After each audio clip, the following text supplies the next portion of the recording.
Hi, good afternoon, good morning, good evening, whenever it is you're joining. Thank you for watching. Today we're going to be covering section 8.9, physical properties of ionic compounds. I am working again with my fifth period class. They are one of my favorite classes.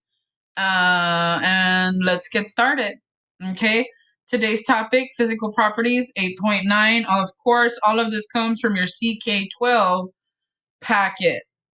All right. What produces colored crystals? Okay. Have you ever been to the mall? You know, there's a lot of stores nowadays that are selling these type of crystals. And supposedly, according to them, these crystals, they help with anxiety, they help with depression, and, and different issues. Okay. Don't ask me what color or what crystal helps what. I really have no idea what they're talking about when they say that these crystals help you guys. I don't know.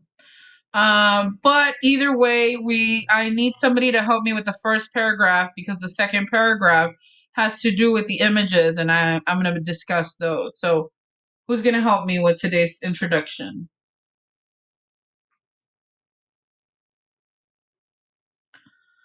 Hania, Melissa, Alexia, Kevin?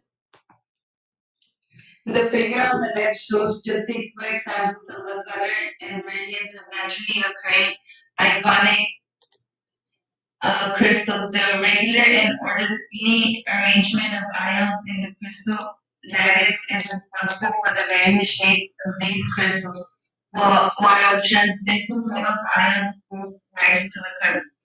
Thank you, Miss Alexia.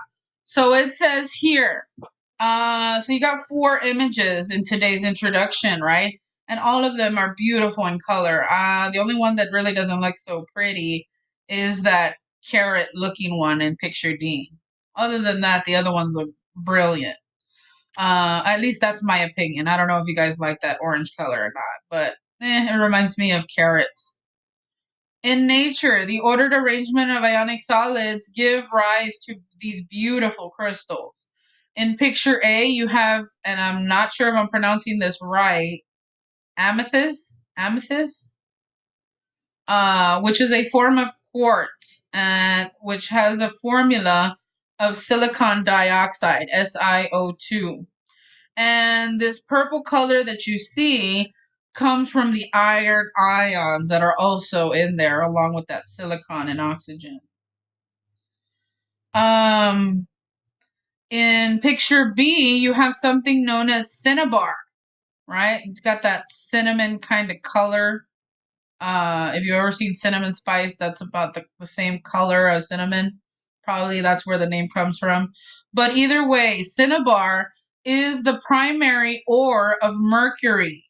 Okay, and here you have the primary ore of mercury is mercury 2 sulfide, HGS. In picture C, you have something known as azurite. It is a copper mineral with a formula of Cu3, CO3 2, OH2. And in that picture for letter D, the one that I like to call carrots, looks like they chopped up a bunch of carrots, you have something known as vanadite. Vanadinite.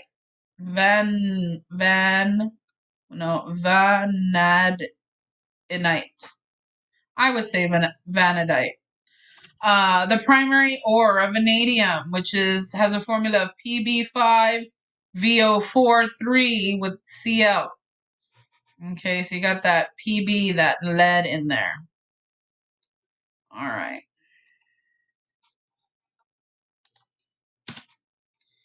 But either way, you can see that these ionic compounds have a very specific structure. You can see those that you can practically see the shape of some of those lattices. What do I mean by lattices? You got to remember, guys, that these ionic compounds have this cube-like structure that naturally occurs when they form these ionic bonds. Okay, you can see that there's a cube-like structure, right? You see that length, that width, and that height right here in this picture. But the first physical property that we're going to talk about is known as the melting point. Okay. Because of the many simultaneous attractions between the cations and the anions that occur, ionic crystal lattices are considered to be very, very strong. What do we mean by that? What do we mean by simultaneous attractions, right? Let's go back to the picture that we were talking about earlier. Okay, so you got to remember when you have this cube-like structure for these type of atoms, you're going to have some attractions, right? Because not only are you going to be attracted to the element that's right next to you, right, or right above you, but you are also going to be attracted to the ion that's to the left, to the right, at the bottom, in front, and behind you. Okay, so that's a lot of attractions, right? You got an attraction here, you got an attraction on this side, you got an attraction on this side, you got an attraction up here, and then you got an attraction here, in front, and behind. Okay, that's going to make this structure, this lattice that they call it, and it's a very specific name. It's called the lattice structure. Either way, it's going to be very, very strong because of that interaction. You got electrostatic here, electrostatic here, electrostatic here, everywhere, surrounding you on all sides. Okay, so when you have that type of interaction, that's going to make the structure very, very strong, right? And if you have something that's held together strongly, well, it's going to take a lot of energy in order for you to break it apart. The process of melting an ionic compound requires the addition of large amounts of energy to break all of the ionic bonds in the crystal. And then they provide an example. For example, sodium chloride, salt, right? Salt. Who would have thought that salt has a melting point of about 800 degrees Celsius? If I were to translate that into Fahrenheit, which, you know, if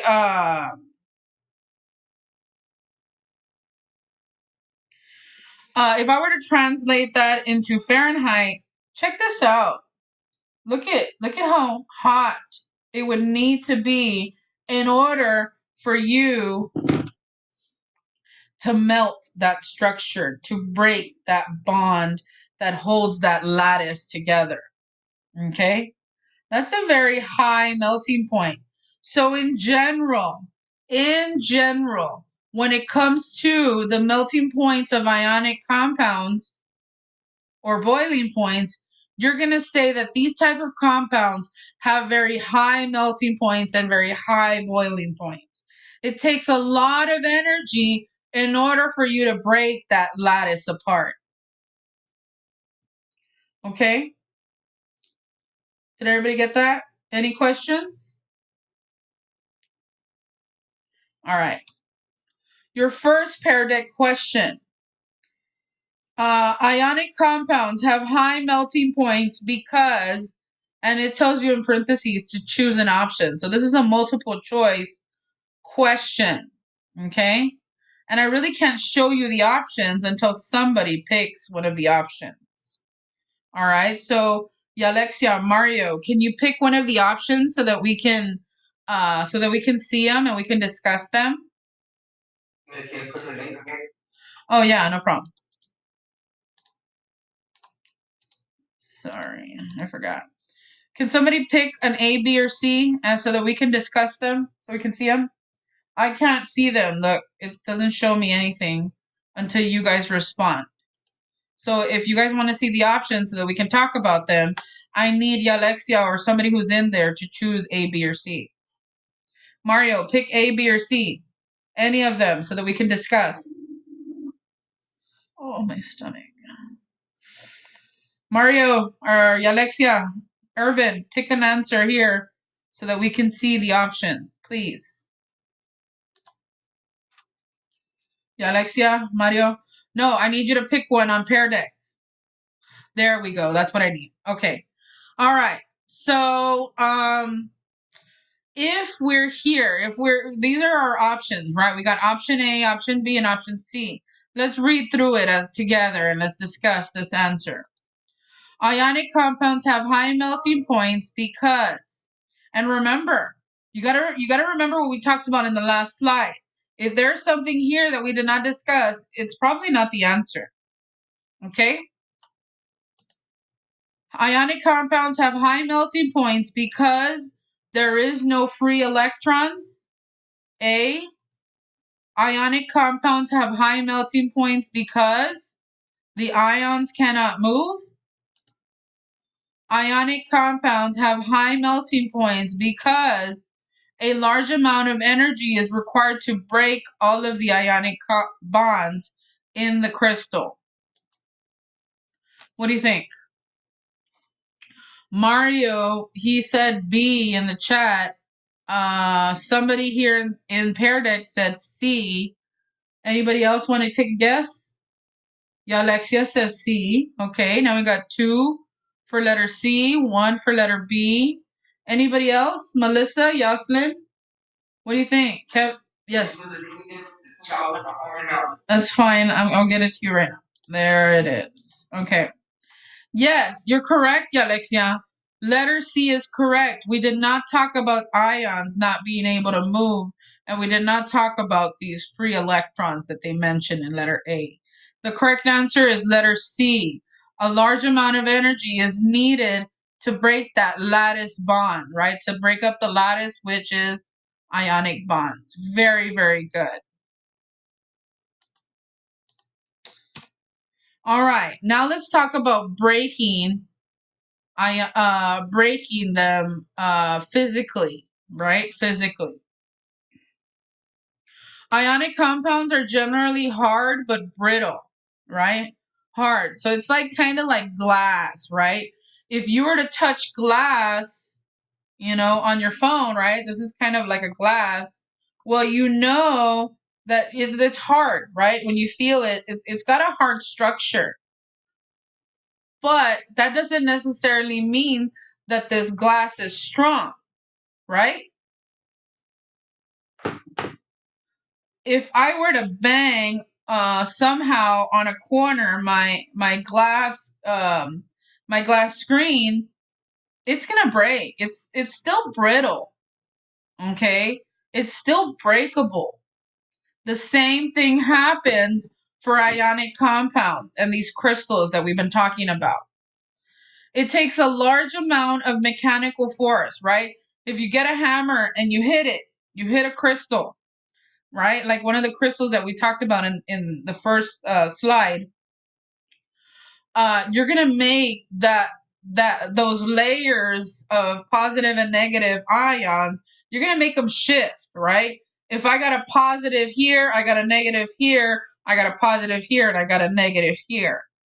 Well, if I hit this layer hard enough, that positive that was up here is gonna shift down. And when that shift happens, well, now I have 2 positives next to each other. Uh-oh. Are they going to attract? No. Just like magnets, if you have the positive end and the positive end, and you try and bring them close together, well, they're not. They're going to push apart. The same thing happens. If I hit it with a hammer, these negative and negative ions are going to want to spread apart, are going to push apart. We call that repulsive forces here. It says here, it takes a large amount of mechanical force, such as striking a crystal with a hammer, to force one layer of ions to shift to its neighbor. However, if that happens, you'll have ions of the same charge next to each other, just like you see here, right? You got that negative and negative, negative and negative. The repulsive forces between the like charges, right? Everybody knows what I'm talking about right here? Right here? All right. The repulsive forces between the like charges causes the crystal to shatter. All right. These forces that you see here are going to make this guy and this guy push apart. Same thing here. These 2 elements, ions, atoms, whatever you want to call them, are going to push away and it's going to shatter and break apart. And the cool thing about these crystals is that when you do hit it and you break a piece off, you're going to see a smooth layer underneath. You'll have a smooth layer on what broke off. You'll have a smooth layer on what's left behind. Okay? It's not like when you hit a rock and you see all these unevenness in the remaining rock. No, that doesn't happen with crystals. You'll see smooth edges. Now we're going to talk in terms of conductivity, the ability for electrical current to pass through ionic compounds. And in this example, they actually give an experiment for us to analyze. Another characteristic property of ionic compounds is their electrical conductivity. The figure on the left shows 3 experiments in which 2 electrodes that are connected to a light bulb are placed in beakers containing 3 different substances. In picture A, you got distilled water.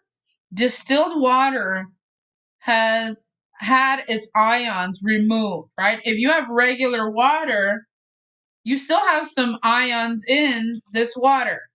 But if you have distilled water, like what babies use, what moms use to make their babies food, right? That formula, uh, they have removed all the ions that are in the water. Okay, so if you got distilled water, it's not going to conduct electricity, as you can see in picture A. The light bulb is not on. In picture B, you have a solid form of your ionic compound. So, for example, salt, right? In this case, again, is the light on? Do you have this little light bulb on like you see in picture C? No, right? In picture C, what makes it so special is that you have a water solution with an ionic compound dissolved.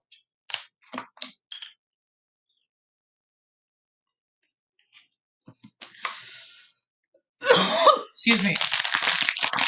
And it says here that look at the little light bulb. Is it on? Is it on here? Yes. So if you got water, and in this case distilled water,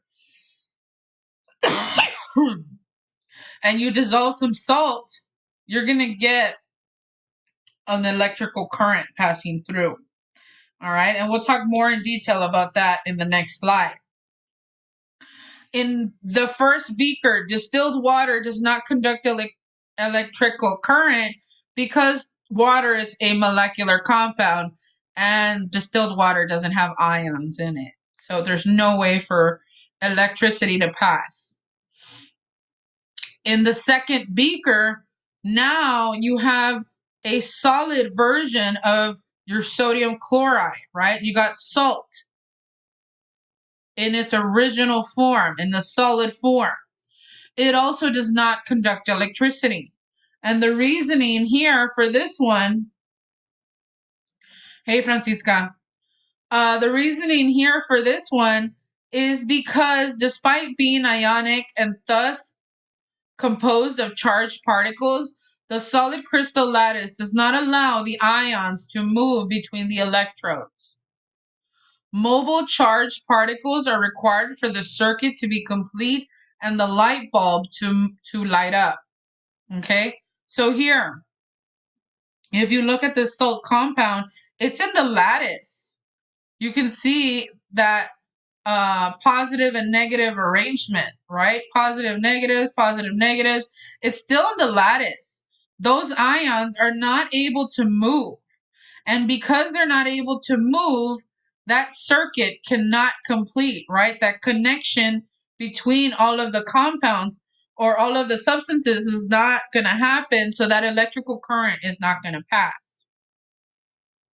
In the third beaker, NaCl has been dissolved into distilled water, right? It has been broken apart. You no longer have the NaCl in the lattice. It has broken apart because the water molecules have surrounded each ion. Okay? It says here, now the crystal lattice has broken apart and the individual positive and negative ions can move. Cations move to one electrode while anions move to the other, allowing electricity to flow. And you can see it here in the picture underneath, right? You can see that you have your anion, your cations. That anion B is going to move towards the positive electrode, and the positive A ions is going to move to the negative electrode, and you're able to pass that current so we can light up that light bulb. Okay? Melting an ionic compound also frees the ions to conduct a current.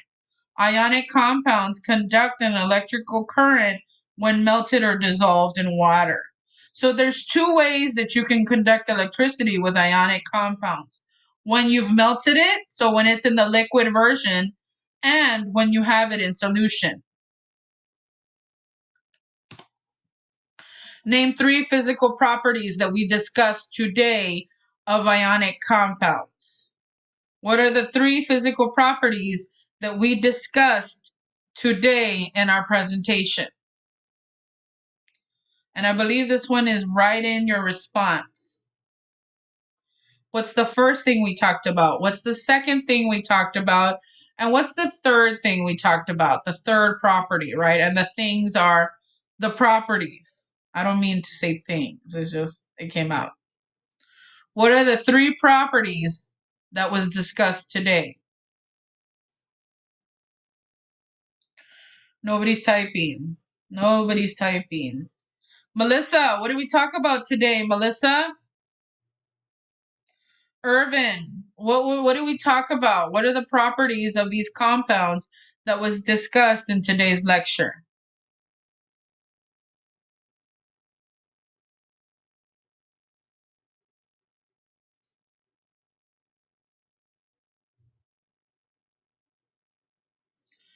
Anybody? Can somebody help me out here? Oh, I got somebody in there. They're still typing. Let me give them some time.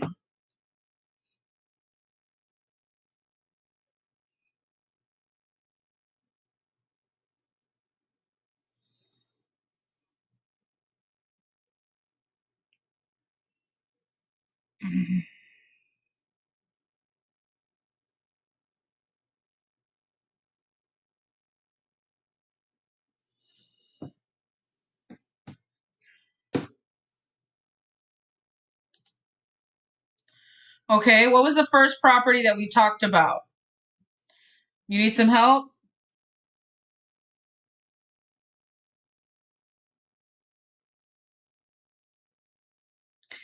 Okay. So remember, we talked about in terms of what happens, what do we need? I believe we talked about, wasn't it melting point, the first topic?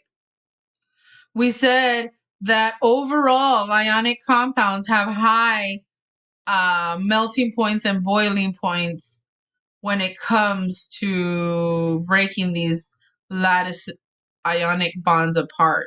So melting point was the first property. And we said they have high melting points. Okay. The second one we said was, remember when we talked about the glass? What do you know about glass? When you touch it, it's what? Is it soft?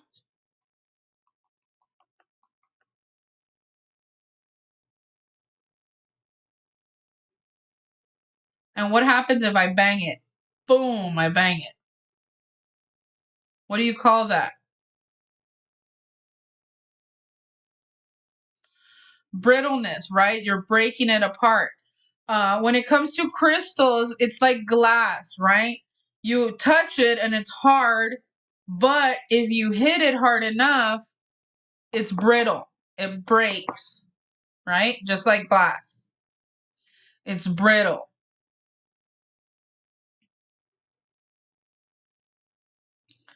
Brittle. TTLE. TTLE. What the heck is that?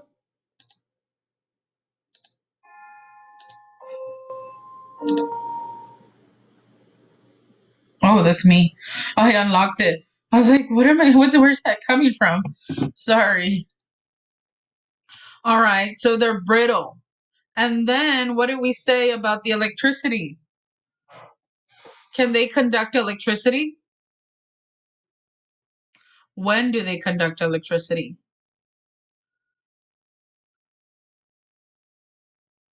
Can they conduct electricity? Those types of compounds. Oh, what happened? Did I close? Oh my God, did I lose them? I signed out. No, I didn't. Yes, I did. Oh, crud. Oof, I left my little babies.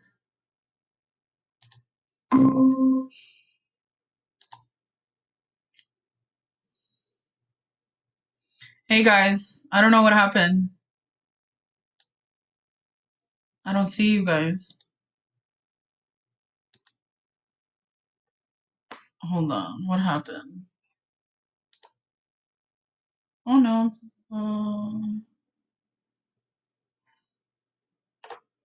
Hold on, guys. I'll be right back.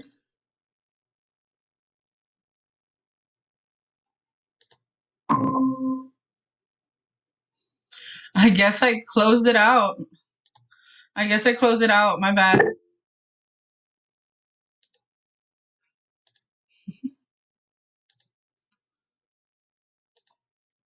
All right. Sorry. I kind of closed it out on accident.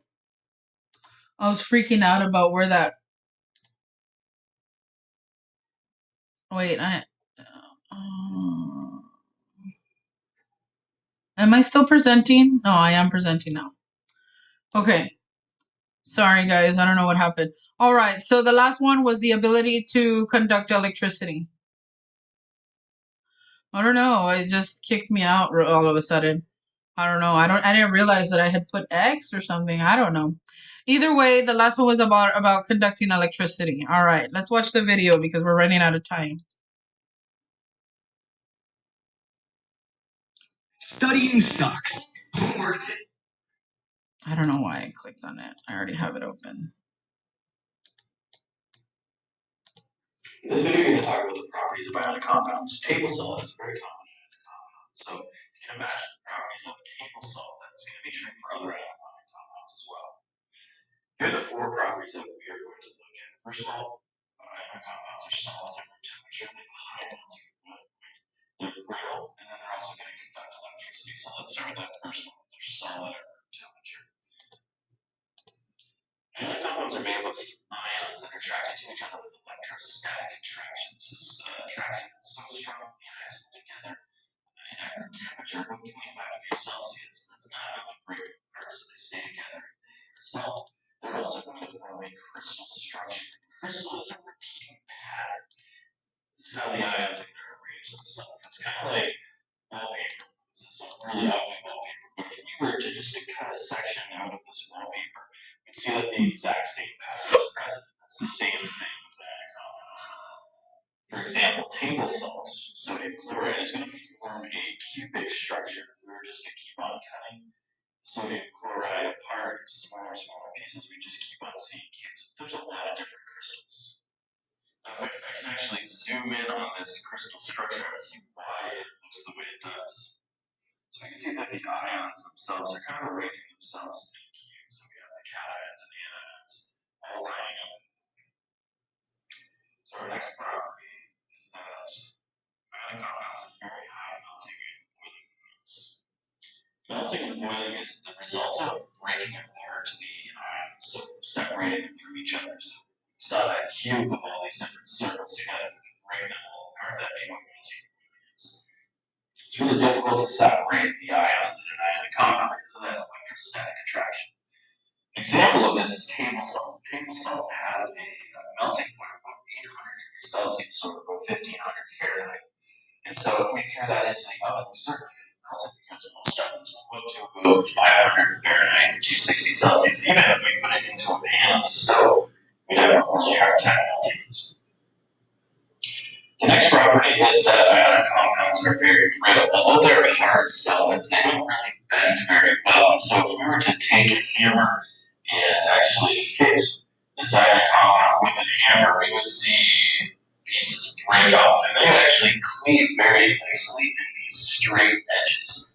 Goes along with that crystal structure. This type of fracturing is going to be due to the positions of the ions. So since they're all lined up in this nice arrangement, we'll have this cleaving effect. The shape continues on. Okay, the last property here is that ionic compounds are going to conduct electricity only when they are liquid or they're dissolved. So here is some water, and if we were actually to kind of sprinkle some salt into this water, what would happen is that the salt would dissolve. And when the salt dissolves, you can see the ions actually breaking away from each other. So remember that an ionic compound is where ions are joined together. When something dissolves, they actually break. All right, so that's like when you had that solid salt and the water molecules will pull it apart, okay? And that's the reason why you get that negative and plus ion and you're able to conduct the electricity, okay? Part of it actually becomes surrounded by water. Electricity is actually defined as flowing electrons or moving electrons. So here's our electron here. Usually they're moving through a wire. What electrons need is something to flow through. They really kind of need a vessel to be carried on, kind of like a boat or something. And what they can use is anything with a charge. And so since these ions have a charge, they can actually hitch a ride on the ions and flow across the water and be able to move from one electrode to another electrode. We won't get into anything more about how electricity works, but that's kind of the basic idea. They have to have something with a charge to move across. And since all water except pure distilled water has ions dissolved in it, you never really want to be in water during a lightning storm. Alrighty. Okay, in summary, let's close this up. Ionic compounds have high melting points. Ionic compounds are hard yet brittle. Solutions of ionic compounds and melted ionic compounds are able to conduct electricity, but solid versions of it do not. Okay. So remember, if you have a liquid version of your ionic compound, or you put it and dissolve it in water, yes, it will conduct electricity. Otherwise, nah. In the solid form, no way. Here your review questions. Why are ionic compounds brittle? Why are melting points high for ionic compounds? And letter C, what happens when an electric current is passed through a solution of an ionic compound?